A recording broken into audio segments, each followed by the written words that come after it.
Hey, Tourpreneurs, it's Mitch Bach, and just a quick note before we begin today's episode. Tourpreneur is currently sponsored by Google. We're thankful for their support of our community, and we are offering with them a completely free course helping you unlock the power and potential of Google's Things to Do program, which is specifically helping tour operators add their tours to Google in new ways that gives you new exposure and more direct bookings.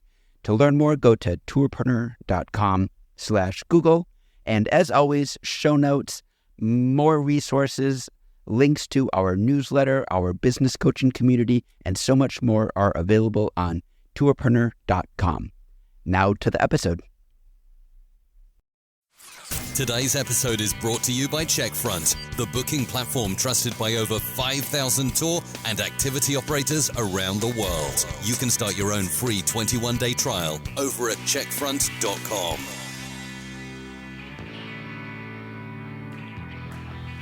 Welcome to the Tourpreneur Podcast. Travel industry veteran Shane Whaley will take you on a journey with fellow tourpreneurs, sharing their tips, ideas, insights, and success stories to inspire you to make your tour business the best it can be. And now, here is your host, Shane Whaley.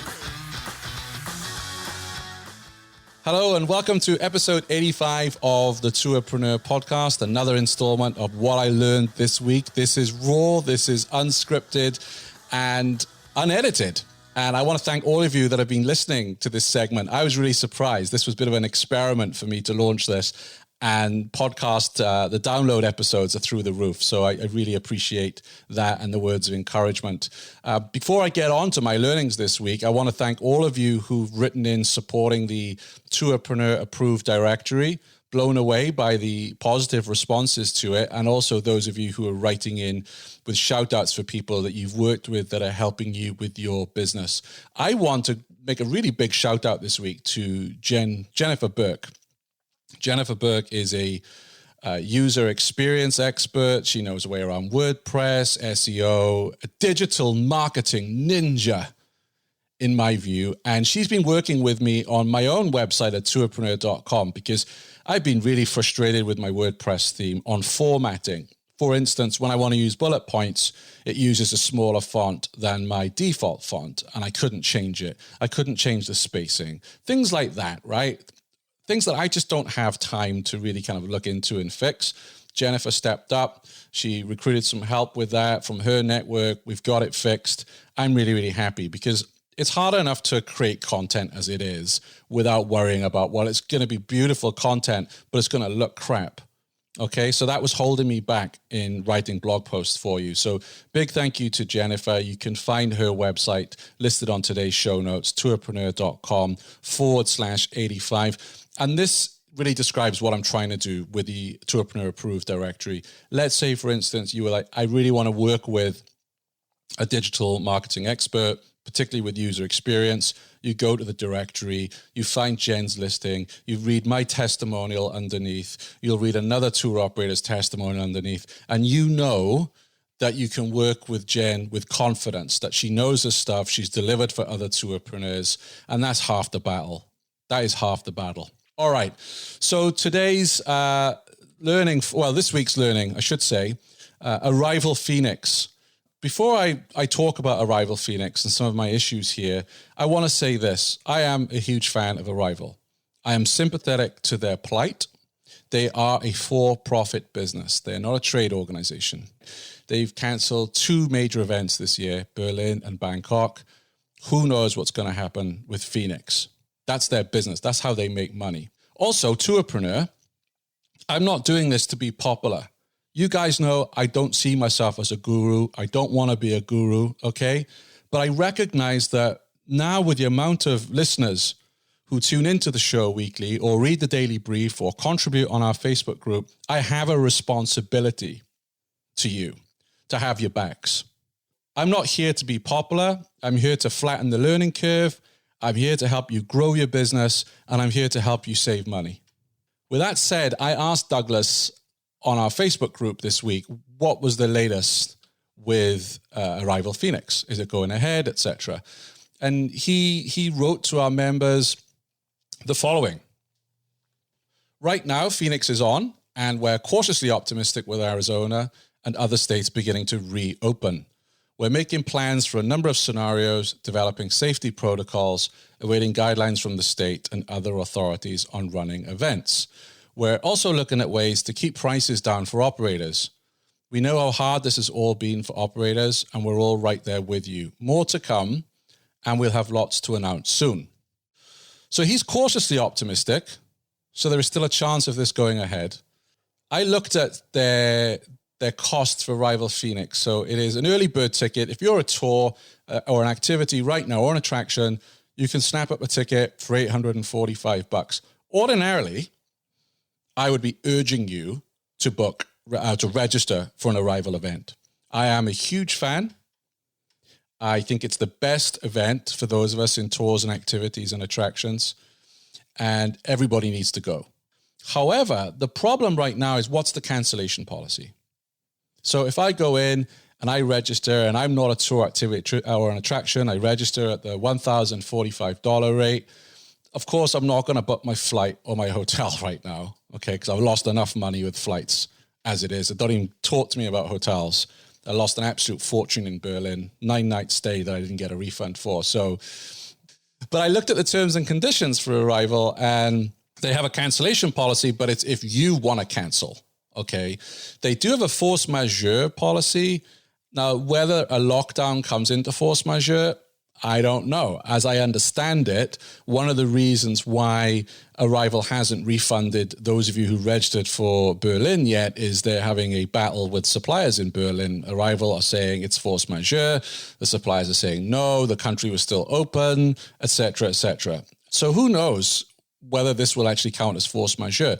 Or it could be you bought your ticket and the state of Arizona say, yeah, we can have gatherings, but no more than 100 people together because of, and I hate the word social distancing, let's call it what it is, physical distancing. Then, of course, Arrival can't run the event on 100 people, 200 people. I don't know what break even is for them. I wouldn't expect them to run it at a loss with everything else that's happened this year. So if they cancel it, what happens to your cash?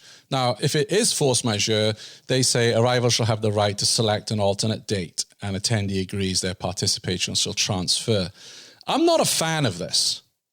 I kind of prefer the way that IPW did this, where they offered a refund, they offered a credit, and if you took the credit, you got a ton of extras as well for next year. And that's what I want to see Arrival do. Now, I'm not looking at their books, right? I don't know their finances. I'm pretty sure that they're hurting for the reasons I mentioned earlier on today. But we are all hurting. Tour operators are hurting. How many refunds have you had to put through that you really couldn't afford? So my message to Arrival is, please, can you tell us what will happen? Does, first of all, lockdown or restricting numbers of people who can gather, is that going to count as force majeure? And are you able to offer a refund if you do cancel this? Because I will urge you all to register for Arrival Phoenix if there is that peace of mind that they will refund if it is cancelled, if Arrival cancel the event. Okay, I'm sure that doesn't make me very popular in Arrival circles, but like I said earlier on, I'm not really here to be popular. I'm here to help you grow your business and save you money. And that's my advice. And I wrote that, I actually wrote a blog post on this because I get emails daily from you asking, hey, I wanted to go to Arrival Phoenix. What shall I do? Or I've already registered. Will I get my money back? So hopefully Arrival will tell us more soon. The second thing I wanted to address today was a conversation I had with John Peel on Monday, which was all about hygiene and certification. And I was curious to find out because John came out of nowhere with a couple of travel pros and said, we're coming up with a certification for tours, activities, and attractions because there's no standards on this. It's not like a hotel star rating or, for instance, in New York City, every eating place has a grade on the front window, and I don't eat in anything less than an A. So they have that. So that's kind of something that John is wanting to create. But my issue with it was it's phone-based. It's 100 questions on a phone call, and then based on your answers, you get certification. On our Facebook group, I wrote, I do have reservations around this being purely phone-based certification, but I applaud the effort here because anything that reassures nervous travelers right now, we all want. But John then wrote back and said, I totally understand the concern of a remote screening by phone and photos, but our goal is to make sure that everyone who wants to certify as clean and safe can. And we have to place our trust that the desire to do so is both well-intentioned and documented. I have a huge problem with this because I think this company, John's company, and I know they're new, are going about this completely the wrong way. To say our goal is to make sure that everyone who wants to certify as clean and safe can do so is incorrect. That doesn't reassure me as a traveler. This thing has no teeth because if I look at this shield, let's say you are running Dave's Tours, walking tours, you've got this shield. I'm like, oh, what's this? I click on it and I just read it's a phone questionnaire. I'm not really inspired. Now, in New York City with the restaurants, someone goes in there and inspects it and gives a grade. I have every confidence in that. Now, I do recognize on scalability, I don't know how John's company can do that, let's just say throughout the United States. And he does actually say, unfortunately, it would be absolutely unaffordable to small operators if we did on-site inspections with trained experts. The program will continue to evolve. Hopefully one day it will include third-party verification. So I think my message here is you're basically paying $149 to have this shield on your website, and I don't think it really means much because there's no physical inspection behind it. I think what John's company should have done is gone to a local CVB, said, let's partner together, let's do this in one city. So let's say, for instance, New York City, where he lives. They can do that in New York. They have the clout because it's run by local government. They can go in, they can inspect, they can issue the certification based on what they've seen, maybe even franchise it. Talk about entrepreneurial approach. Then they can say, hey, if you want to do this in your city, here's the franchise fee, go do it. John can train people up. They can go out and do it in their own cities. Now, I'm not an expert in this field whatsoever. All I know is I look at it as a consumer. And if he's saying our goal is to make sure that everyone who wants to certify can do so, that's really it's not going to reassure me. I won't have much trust in it as it stands. I respect the effort. I respect what they're trying to do, but I think they're going about it the wrong way. Just my view. Let me know what you think over at the Facebook group, which is tourpreneur.com/Facebook. Would you pay $149, answer 100 questions just to slap a Sansi shield on your website? All right, I'm over the 10 minutes. I apologize. I'm trying to keep these short and snappy for you. There's one more thing I want to bring up. What I learned this week is basically I send out a brief where I curate the news in tours and activities. I send that out every weekday, other than Mondays. And I've been doing this now for almost a year and a half. And I had to get the painters in because I thought, it's looking a bit tired. I haven't changed it. It was my design from the start. As you guys know, I'm not a great designer. Don't pretend to be. So I hired someone, and that's a story in itself. Talk about Tourpreneur approved, because the first person, MailChimp expert I had, was an absolute disaster. Almost cost me over $200. The second person I hired will be featuring in the approved directory, and I'll share more about her later on in another episode of this. But I changed the design, loved it, much easier on the eye, sent it to a couple of subscribers. They were like, yeah, much better, easier to read, etc. So I send it out. I was really nervous about it. As we all are when we change anything online, it goes out, and a couple of people said, yeah, really like it. And then suddenly I started getting emails saying, hey, on my Gmail, your message clips halfway through, which means it only shows half the email. Then you have to click to get the whole thing. No one's going to want to do that. And it was weird because that doesn't happen in iPhone. I discovered it's not a MailChimp issue. It is a Gmail issue. So I'm going to talk more about how I'm trying to fix that in the future. But my learning really was, I was really nervous about changing something. And I think we all fall into that bracket with our own websites, maybe with our own emails, maybe even with booking platforms, that fear of change because things are working okay and we don't want to change it, even though it might improve things because we're scared of change. And it got me thinking that right now, my open rates in my newsletter are down because of layoffs, because of reduced hours, furloughs, and quite frankly, like with webinars, some people are just sick of reading what's going on. I get that. So now actually is a really good time for me to make the changes. When the open rates are crushing it, then is not a great time to make the changes. I think that's the lesson for all of us with our tours. Now is a perfect time. If you want to update your website, change photos, change copy, maybe an updated logo, now is the perfect time to do it. And send it out to friends, family, test the hell out of it, get the feedback. And then when we're out of this, you're going to be in a really good position with your website. All right, I'm going to leave it there. We're almost at the 15-minute mark.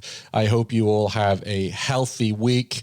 I'm loving the resiliency that I'm hearing on the check-ins. I hope you're enjoying the tour operator check-ins as well. I'm really motivated by how all of you are hunkering down, working on your digital fundamentals, staying positive despite everything the world is throwing at us. You guys are really inspiring me. Thanks for tuning in. This is Tourpreneur.